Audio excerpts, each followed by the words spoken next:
उपस्थित सभी शिक्षक सभी को मेरा नमस्ते और अंतर्राष्ट्रीय महिला दिवस की हार्दिक शुभकामनाएं। हम स्त्रियों को बचपन से ही इन विचारों और इन भावों में ढाल दिया जाता है कि हम स्वयं को पता नहीं क्यों अगला समझने लगते।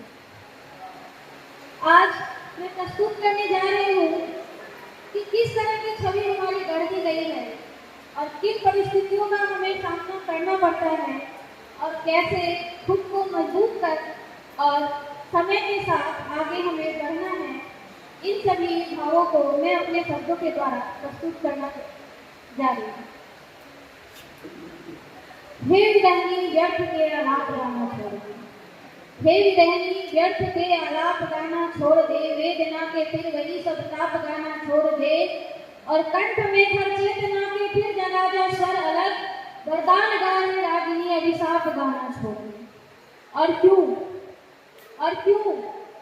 क्योंकि तू वह शक्ति का स्वर है जिसमें सृष्टि रचने की ताकत है। तू कठुराल की भी जननी जब पालक की भी पालक है। तू राज रतैया कृष्ण कन्हैया जगत खिवैया की माता, तू राज रतैया कृष्ण कन्हैया जगत खिवैया की माता।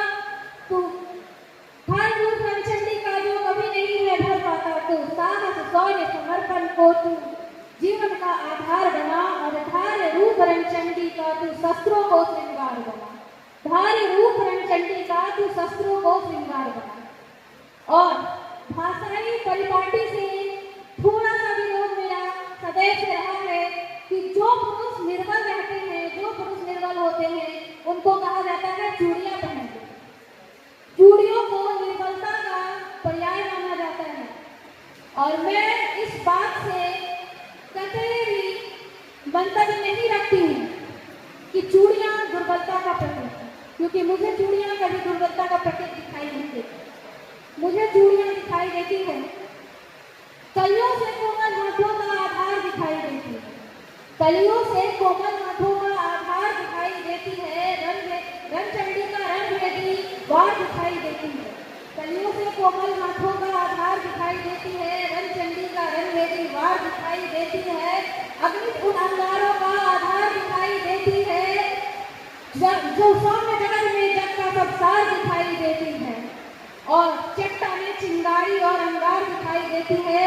तुमको यह चूड़ी निर्बलता का प्रतीक दिखाई देती हो, तुमको यह चूड़ी निर्बलता का श्रृंगार दिखाई देती है, पर मुझे यह चूड़ी हथियार दिखाई देती है। मुझे यह चूड़ी हथियार दिखाई देती है। और क्यों ना दिखाई दे हथियार?